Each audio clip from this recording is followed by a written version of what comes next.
Il affirme désormais que les États-Unis dirigent le Venezuela et continuent de menacer d'envoyer des troupes.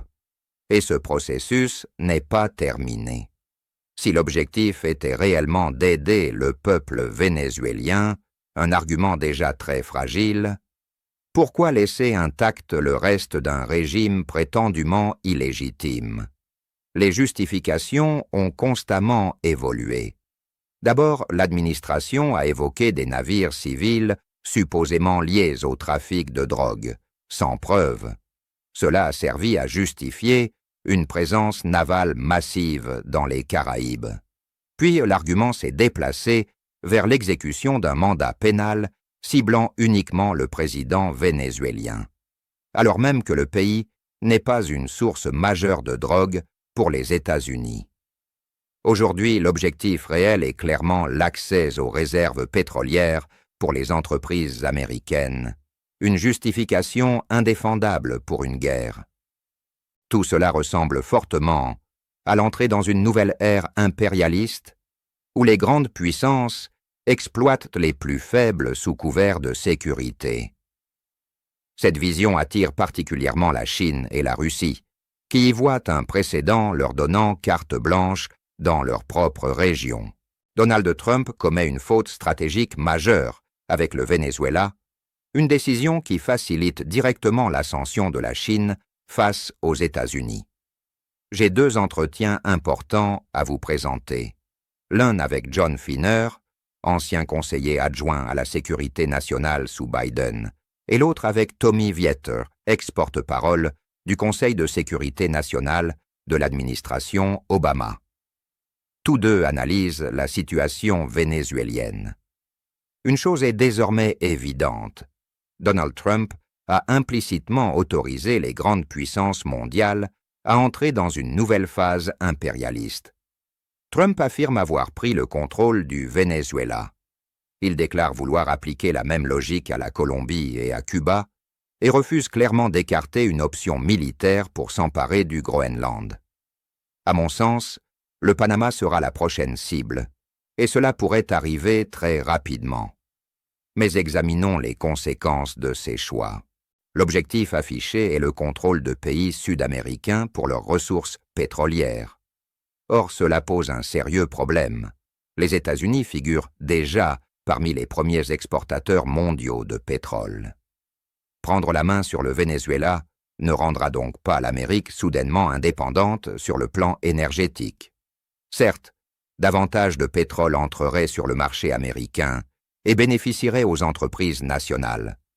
Mais ces mêmes entreprises opèrent déjà à l'échelle mondiale. Et même si l'augmentation de l'offre pouvait faire baisser les prix, l'OPEP ajusterait probablement sa production pour compenser, ce qui ferait remonter les cours.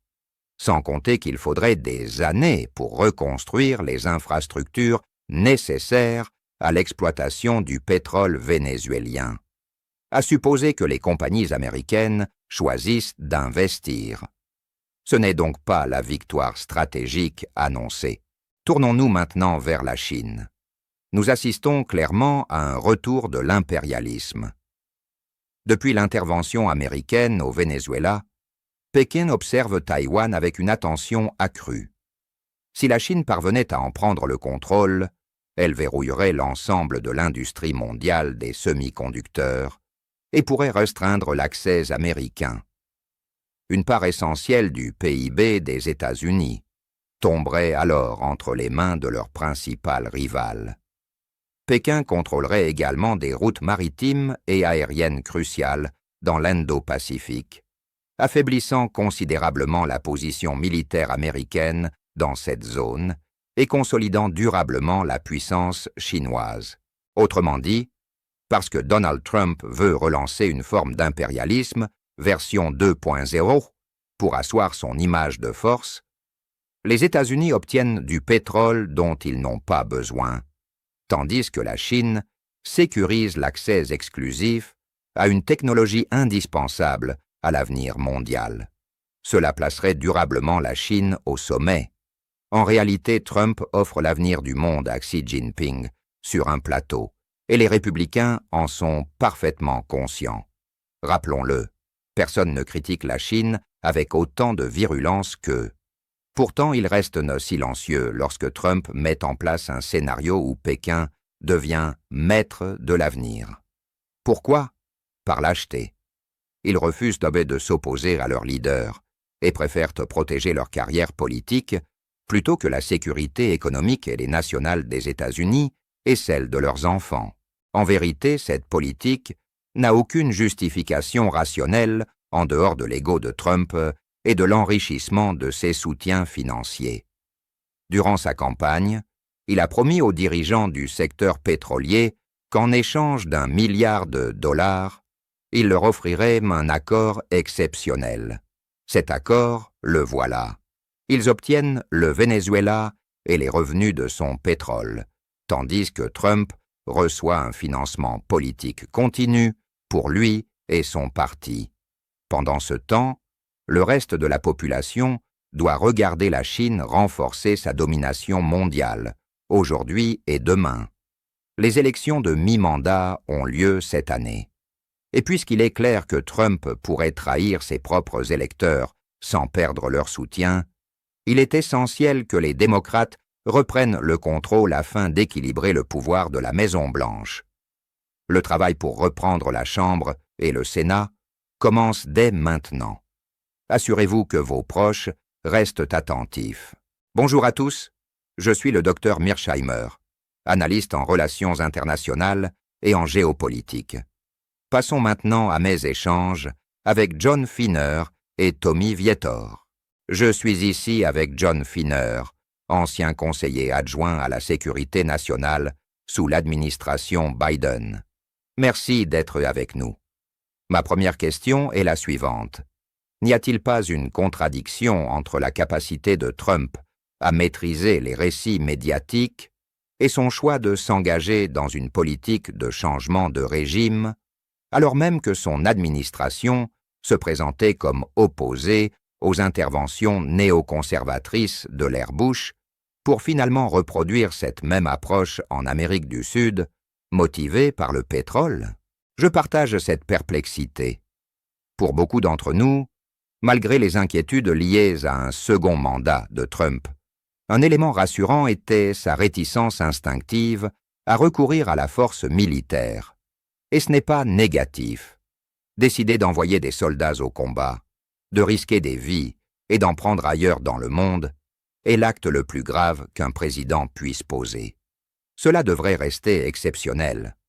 Pourtant, dès sa première année, Trump a frappé militairement 3 pays que les États-Unis n'avaient jamais bombardés auparavant. Et aujourd'hui, il pousse cette logique jusqu'à ce que ses propres partisans considéraient autrefois comme une faute majeure. Une guerre de changement de régime comparable à celle de l'Irak sous Bush. Je suis profondément inquiet des conséquences, non seulement pour le Venezuela, mais aussi pour l'Ukraine, Taïwan et la crédibilité de la dissuasion américaine. Si l'on accepte qu'un pays puisse extraire un dirigeant étranger et le juger unilatéralement, alors aucune règle ne tient plus. Cette situation remet en cause les fondements du droit international et affaiblit la confiance des alliés. Elle crée un vide stratégique que la Chine et la Russie sont prêtes à combler. Pékin observe attentivement et pourrait utiliser la même logique pour justifier une action contre Taïwan, dont l'importance stratégique est cruciale pour l'économie mondiale en raison des semi-conducteurs. Pendant que Washington se concentre sur le pétrole vénézuélien, il risque de perdre de vue un enjeu bien plus déterminant dans le Pacifique. L'histoire montre que ce type d'erreur stratégique peut coûter très cher. Aujourd'hui, les enjeux sont encore plus élevés.